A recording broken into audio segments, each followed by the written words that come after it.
Hello students, Sunita Sinha के इस channel में आप सभी का स्वागत है। आज के इस वीडियो में मैं आप लोगों को लोकोक्तियाँ कुछ बताऊंगी जिसका भाग 1 है। अगर मेरे चैनल में अभी अभी आए हो तो चैनल को सब्सक्राइब कर लो, साथ में बेल आइकन भी दबा दो ताकि मेरा वीडियो जो अपलोड हो तुमको तुरंत मिल जाए। तो चलिए शुरू करते हैं। पहला है अंत भले का भला, यानी अच्छे काम का परिणाम अच्छा होता है। अगर कोई काम की और अंत भला हो गया तो समझो कि सब अच्छा हो गया। दूसरा है अंधों में काना राजा, यानी अंधा क्या होता है? अंधा का दोनों आंख नहीं होता है, उसमें काना, काना यानी एक आंख वाला, उसका एक आंख सही होता है। तो अंधों में काना राजा, अंधों को मूर्खों से तुलना किया गया है और काना से पढ़ा लिखा में। तो अंधों में काना राजा का क्या होगा भाव? मूर्खों में थोड़ा पढ़ा लिखा बड़ा विद्वान समझा जाता है। मूर्ख लोग हैं उसमें कोई थोड़ा सा पढ़ लिख लिया है तो उसको थोड़ा विद्वान माना जाता है कि अरे भाई ये तो बहुत जानकार है, इसको बहुत जानकारी है, बहुत चीज जानता है। यानी कि वो अंधों में काना राजा, अंधा जिसको कुछ नहीं दिखाई दे रहा है उसमें काना जो है वो जो देखेगा वो बताएगा, वो विद्वान समझा जाता है। तीसरा है अंधेर नगरी चौपट राजा। अब नगरी अंधेर है तो चौपट, वहां का राजा कैसा है? चौपट है, तब वो नगरी अंधेर है। यानी अधिकारी अयोग्य होने पर सब कामों में धांधली मच जाता है। अब जो वहां का अधिकारी जो होगा वो अयोग्य है, वो उस काम के लायक नहीं है, सक्षम नहीं है उस काम को, तो क्या होगा? वहां धांधली मचने लगेगा। यानी कि अंधेर नगरी चौपट राजा। चौथा है अधजल गगरी छलकत जाए। अधजल यानी आधा जल, गगरी में अगर आधा जल भरा हुआ और उसको लेकर चले तो वो ज्यादा ही छलकता है उसका पानी। तो यानी थोड़े से ज्ञान या धन या मान वाले व्यक्ति बहुत अभिमान का प्रदर्शन करते कि हम तो बहुत जानकार हैं या बहुत, मेरे अगर धन से संबंधित है तो मेरे पास बहुत धन है, ज्ञान है तो हम बहुत जानकार आदमी हैं, और अगर मान वाले हैं तो हमारा बहुत मान सम्मान होना चाहिए। वही कहते कि अधजल गगरी छलकत जाए, गगरी में आधा ही है, थोड़ा ही है, लेकिन पूरा का मान कर रहे हैं कि मेरे पास बहुत अधिक है, उसका अभिमान कर रहे हैं। पांचवा है अंधा क्या चाहे दो आंखें। अंधा क्या चाहेगा? दो आंख चाहेगा कि हमको आंख मिल जाए तो हम भी इस दुनिया को देखें, यानी बिना प्रयास के मन चाही वस्तु मिल जाना। छठा है अंधी पीसे कुत्ता खाए। अगर अंधी पीसते है तो अंधी को तो दिखाई दे नहीं रहा है, वो पीस रही है, अब कौन खा रहा है उसको तो पता नहीं चल रहा है, कुत्ता कर खा जा रहा है। यानी कि धन कोई कमाए और उसका उपभोग कोई करे, मेहनत यहाँ कोई कर रहा है ना, और उसका उपभोग कोई और कर ले रहा है। वही कहने का भाव है कि धन कोई कमाए और उसका उपभोग, यानी ये जो कमाया जो भी, उसका उपभोग कोई और करे, जैसे कि कुत्ता कर खा जा रहा है। सेवंथ है अपनी गली में कुत्ता भी शेर होता है।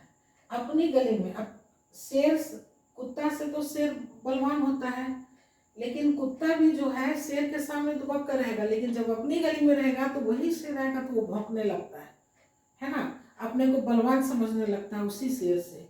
तो कह रहा है कि अपनी गली में कुत्ता भी शेर होता है, यानी अपने घर कमजोर भी बहादुरी दिखाता है, जिसका बाहर नहीं चलता वो घर में शेर बना रहता है। एक है अब पछताए होत क्या जब चिड़िया चुग गई खेत। अब जब चिड़िया खेत चुगी गई, अनाज खा ही गई, अनाज के दाने खा ली, तो अब पछताने से क्या होगा?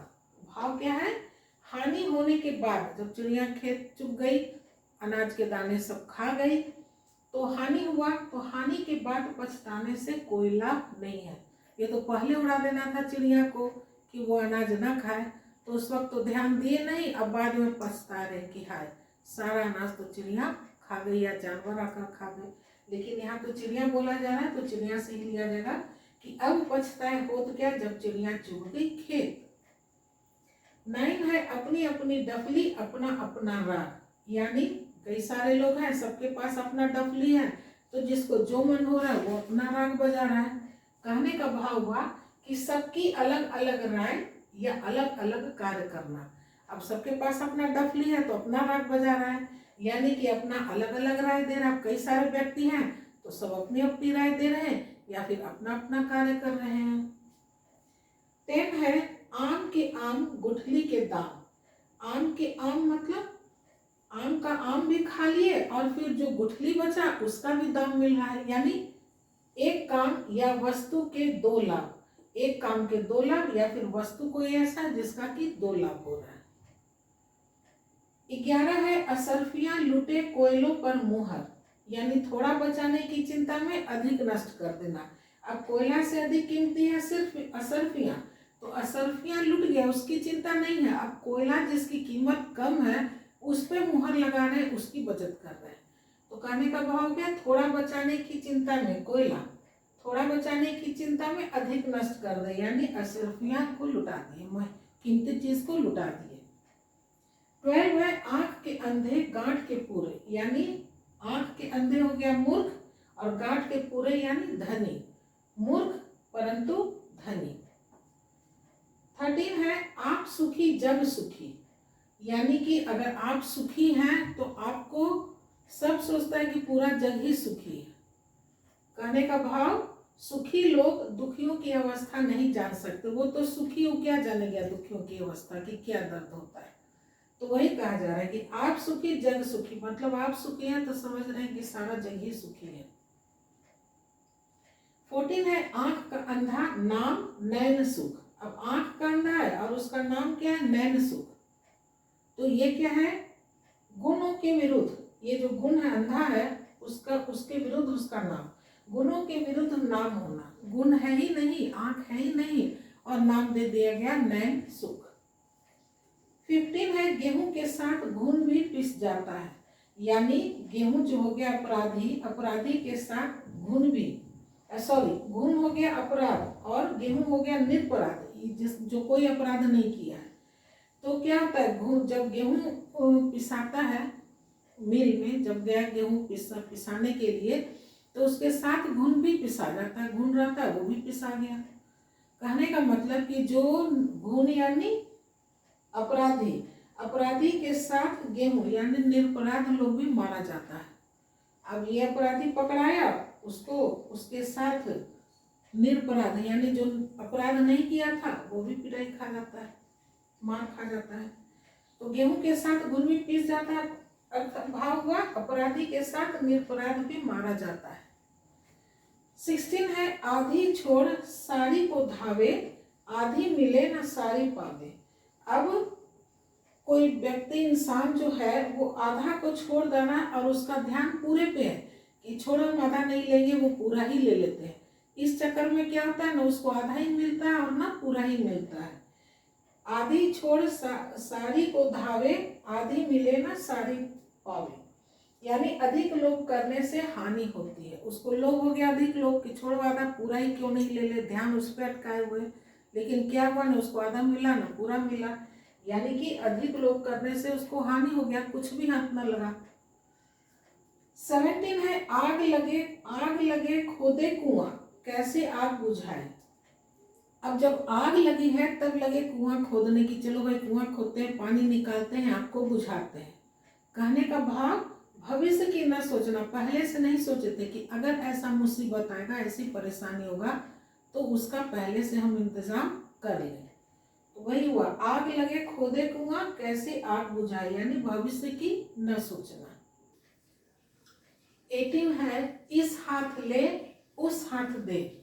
यानी एक हाथ से लिए और दूसरा हाथ से लिए, क्या होगा भाव, दिया हुआ दान कभी निष्फल नहीं जाता, उसका फल अवश्य मिलता। अगर एक हाथ से आप दे रहे हैं तो निश्चित है कि उसका फल आपको मिलेगा ही, दूसरे हाथ आप लीजिएगा। 19 है ईश्वर की माया, कहीं धूप कहीं छाया। यानी परमात्मा की लीला बड़ी विचित्र है, कहीं धूप दिए हुए, किसी को कष्ट दिए हुए, तो कहीं छाया दिए हुए यानी उसको सुख दिए हुए। तो ये तो प्रभु की इच्छा है, उनकी विचित्र लीला है। 20 है उल्टा चोर कोतवाल को डांटे।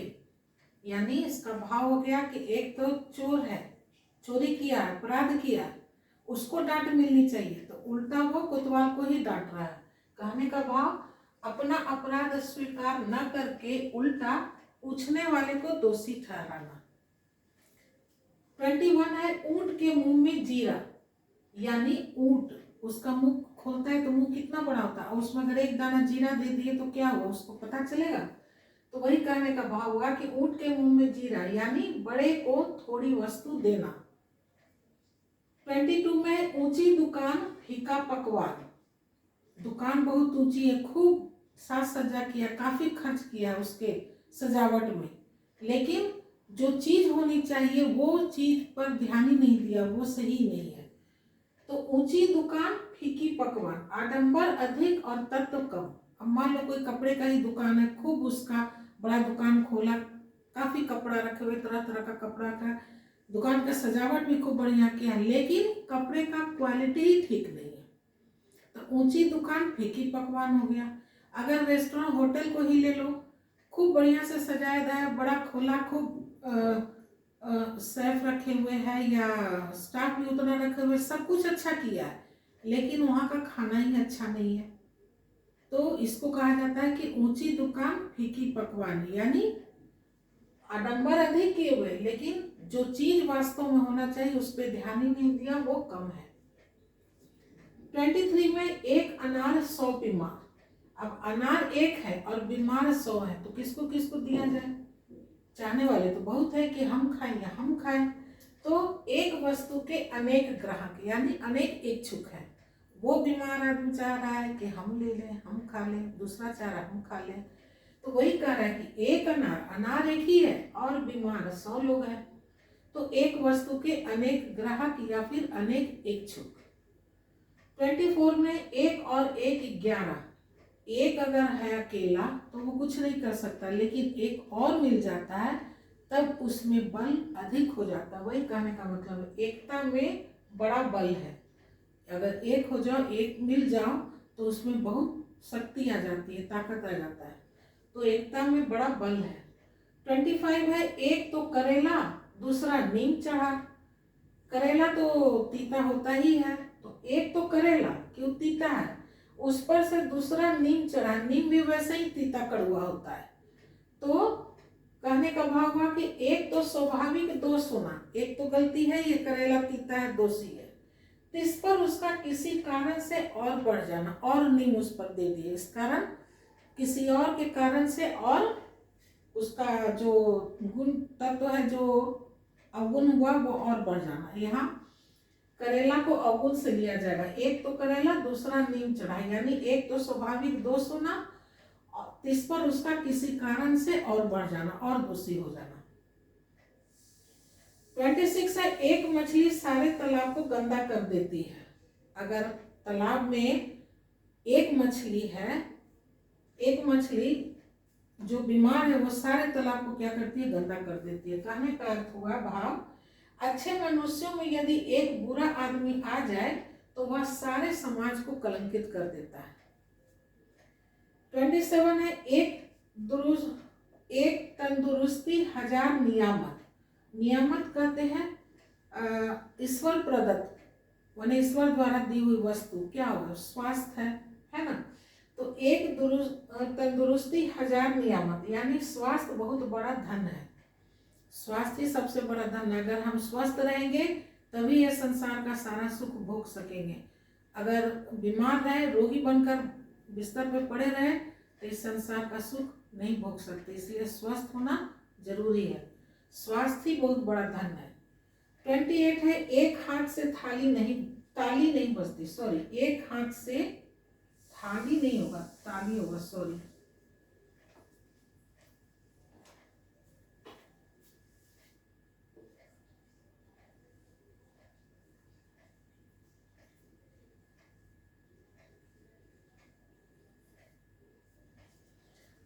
एक हाथ से ताली नहीं बजती, यानी एक हाथ से ताली बजा सकते हैं, इसके लिए दूसरे हाथ की जरूरत है, तो वही कह रहे एक हाथ से थाली नहीं बजती, यानी अगर लड़ाई हुआ है तो दोनों पक्ष का कोई कारण होगा तभी वो लड़ाई हुआ है, कोई ऐसा ही यूं ही नहीं किसी को पीट देगा, जरूर वो कुछ उसको बोला होगा, छेड़ा होगा, कुछ किया होगा, तब वो उसको पीट रहा है, यानी लड़ाई में दोनों पक्ष का कोई कारण है, वही कह रहे एक हाथ से ताली नहीं बजती। 29 है एक पंथ दो काज, एक पंथ यानी दो काम हो जाना, एक पंथ और दो काज, एक काम से दो काम निकल जाना, एक ही उपाय से दो काम निकालना। 30 है ओखली में सर दिया तो मूसलों से क्या डर। अब ओखली जो होता है उसमें मूसल होता है, उससे कूटा जाता है। तो कह रहे हैं कि अगर ओखली में हम सर अपना डाल ही दिए तो अब मूसल से क्या डर कि अब मूसल से मेरा सर चुराएगा। कहने का भाव हुआ जब किसी कठिन काम को करना ही है तो आने वाली विपत्तियों से डरना क्या। अब हम मूसल यानी विपत्ति, तो मूसल से हम क्या डरे, अब आने वाली विपत्ति से हम क्यों डरे। 31 है ओस के चाटे प्यास नहीं बुझती है। ओस अगर गिरता है ठंडी के समय में, जाड़े के समय में ओस गिरता है रात को, अगर ओस चाटे तो प्यास बुझेगा। प्यास बुझाने के लिए तो पानी का मात्रा ज्यादा होना चाहिए। ओस तो बूंद बूंद होता है, कितना चाटेंगे। तो कहने का भाव है कि ओस के चाटे प्यास नहीं बुझती। भाव हुआ बड़े लक्ष्य के लिए विशेष प्रयत्न, प्यास हो गया बड़ा लक्ष्य, बड़े लक्ष्य के लिए विशेष प्रयत्न और काफी पैसे की आवश्यकता पड़ती है। थोड़े से काम नहीं चलता। थोड़ा यहाँ हो गया ओस की बूंद, ओस के चाटे प्यास नहीं बुझती। भाव हुआ बड़े लक्ष्य के लिए विशेष प्रयत्न और काफी पैसे की आवश्यकता होती है, थोड़े से काम नहीं चलता। 33 है कहाँ राजा भोज कहाँ गंगू तेली। अब कहाँ राजा का भोज, कितना कई सारे लोग आएंगे, कई तरह के उसमें पकवान होगा, वैसे भोजन में बड़े बड़े लोग आएंगे। और कहाँ गंगू तेली का भोज, दोनों में काफी अंतर होगा, वही कहा जा रहा है आकाश पताल का अंतर। 34 है कोयले की दलाली में हाथ काले। अब कोयले की दलाली करेंगे कोयला का तो उसमें तो हाथ काला होगा ही, यानी कि भाव है दुष्टों की संगति से कलंक लगता है। यानी दुष्टों की संगति में रहोगे, गलत की संगत में रहोगे तो तुम भी कलंकित हो ही जाओगे, दोषी हो जाओगे। 35 है काम को काम सिखाता है। अब कोई हम काम कर रहे हैं तो उसमें कुछ ऐसा चीज आ जाएगा कि दूसरा भी चीज हम सीख लेते हैं उसी बहाने। तो वही कहने का भाव है कि काम करने से ही अनुभव बढ़ता है। जब काम करेंगे तभी तो हम और भी काम सीखेंगे, तो उससे हमको क्या होगा, अनुभव बढ़ता है। 36 है का वर्षा जब कृषि सुखाने। कहने का अर्थ है कि जब किसान खेत में काम कर रहा है, अनाज बो रहा है या कोई भी फसल बो रहा है, उस वक्त उसको वर्षा चाहिए, पानी चाहिए। उस वक्त वर्षा नहीं और बाद में बारिश हुई, वर्षा हुआ, तो वैसा वर्षा से क्या फायदा। कहने का भाव समय बीतने पर साधनों के मिलने से, समय बीतने पर साधनों के मिलने से क्या लाभ। जब समय हमारा बीत गया और तब हमको वो साधन सुविधा मिल रहा है तो वैसे साधन या सुविधा से क्या लाभ, क्या फायदा, समय पे तो मिला नहीं। 37 है खोदा पहाड़ निकली चुईया। अब पहाड़ इतना बड़ा चीज है, सोचा चलो इसको खोदते हैं, इतना बड़ा चीज है तो कोई बड़ा वस्तु ही मिलेगा, और निकला क्या, चुईया, छोटा सा चीज। कहने का भाव अधिक परिश्रम करने पर भी कम फल की प्राप्ति होना। 38 है खरबूजे को देखकर खरबूजा रंग बदलता है। खरबूजा क्या, एक दूसरे खरबूजे को देखकर रंग बदलता है, यानी एक को देखकर दूसरा भी वैसा ही इच्छा या चेष्टा करना। यानी एक व्यक्ति भी दूसरे खरबूजे को देखकर वो भी वैसा ही करता है, अच्छा वो वैसा कर रहा है तो हम भी ऐसे करेंगे, यानी वो भी अपनी इच्छा या चेष्टा को बदल लेता, उसी के अनुसार कर लेता है। 39 है खग ही खग की भाषा। खग ही जाने खग की भाषा। खग यानी चिड़िया, पक्षी, तो यानी पक्षी जो भाषा बोलता है वो पक्षी ही जानता है, हम लोग तो नहीं जान सकते हैं। तो वही कहने का भाव है कि साथी ही साथी या पड़ोसी ही पड़ोसी का स्वभाव जानता है। 40 है गुड़ खाए गुलगुलों से परहेज। अब गुड़ खाते हैं और गुड़ से बना हुआ जो गुलगुला उससे परहेज कर रहे हैं कि नहीं हम नहीं खाते, यानी बनावटी परहेज, दिखावे का। 41 है गागर में सागर भरना। अब गागर जो है गगरी और सागर में अथाह पानी है, उसको हम गागर में भर दे, यानी कि विस्तृत बात को संक्षेप में कर दे। कोई बड़ी बात है उसको छोटा करके संक्षेप में करके बता देना, वो हो गया गागर में सागर भरना। 42 है गंगा गए गंगादास और जमुना गए जमुना दास। यानी गंगा दास के पास गए तो गंगा बन गए, जमुना दास के पास गए तो जमुना बन गए। कहने का अर्थ कि किसी एक व्यक्ति के पास गए तो उसके स्वभाव उसके मन के अनुसार बात कर लिए, दूसरे के पास गए तो उसके स्वभाव मन के अनुसार वैसी बात कर लिए, यानी एक बात पे टिके नहीं रहे। कहने का भाव किसी सिद्धांत पर स्थिर न रहना, जिसके पास गए वैसी बातें कर लिए। 43 है घाट घाट का पानी पीना। घाट घाट का पानी पिए हो यानी उसको बहुत ही अनुभव हुआ है, संसार का अनुभव प्राप्त करना। 44 है घर का जोगी जोगना आन गांव का सिद्ध, यानी घर में कोई बड़ा बुद्धिमान व्यक्ति है तो उसको मान आदर सम्मान नहीं दिए, और कोई गांव यानी बाहर यानी गांव में कोई अगर वैसा है तो उसको खूब आदर सत्कार दे रहे हैं। तो वही हो गया, घर का जोगी जोगना आन गांव का सिद्ध। घर में गुणी व्यक्ति का मान न होना। 45 है चोर का साथी गिरह कट, यानी सभी अपने जैसे साथी को ढूंढ लेते हैं। चोर के साथ अगर साधु कोई रहे तो तालमेल अच्छा नहीं बैठेगा, ज्यादा दिन साथ नहीं चल सकता है, निवाह नहीं हो सकता है। कोई सत्य बोलने वाला सच बोलने वाला व्यक्ति हो इंसान, और उसके साथ कोई झूठ बोलने वाला व्यक्ति इंसान मिल जाए तो तालमेल उतना अच्छा नहीं बैठेगा, उतना ज़्यादा देर उन लोग का साथ नहीं निभ सकता है। तो वही कहने का है कि चोर का साथी गिरा कट, यानी सभी अपने जैसे साथी को ढूंढ लेते हैं, तभी उन दोनों का निर्वाह अच्छा से होगा। 46 है चिराग तले अंधेरा, यानी विद्वान का बुद्धिमान के यहाँ भूल होना। अब कोई विद्वान आदमी व्यक्ति है वो भी चला गया बुद्धिमान के पास तो उसका क्या महत्ता रह जाएगा, तो वही कहा जा रहा है चिराग तले अंधेरा। 47 है चमड़ी चाय पर दमड़ी ना जाए। दमड़ी यानी कह रहा है कि चमड़ी चला जाए, शरीर का चमड़ी चला जाए यानी प्राण चला जाए, पर दमड़ी ना जाए यानी जो वस्तु उसके पास है वो उसको नहीं देगा, इतना कंजूस। चमड़ी जाए पर दमड़ी न जाए, अर्थात भाव हुआ बहुत कंजूस होना, वो वस्तु देने को नहीं तैयार है चाहे उसके लिए उसका जान चला जाए, बहुत कंजूस होना। 48 है चोर के पैर नहीं होते, यानी पापी के बातें ठोस नहीं होते, वो ऐसी बातें नहीं कर सकता है, बता सकता है कि उसको निरपराध समझा जाए। 49 है 4 दिन की चांदनी फिर अंधेरी रात, यानी सांसारिक धन या सुख ये अस्थायी नहीं होता, धन भी बहुत चंचल है, एक जगह स्थिर से नहीं रहेगा, अभी है कुछ समय के बाद नहीं रहेगा, चला जाएगा। तो वही कहना कि 4 दिन की चांदनी, अभी तो चांदनी है, चांदनी में क्या होता है रोशनी रहता है, और अंधेरिया रात में फिर कुछ नहीं दिखाई देता, अंधेरा रहता है।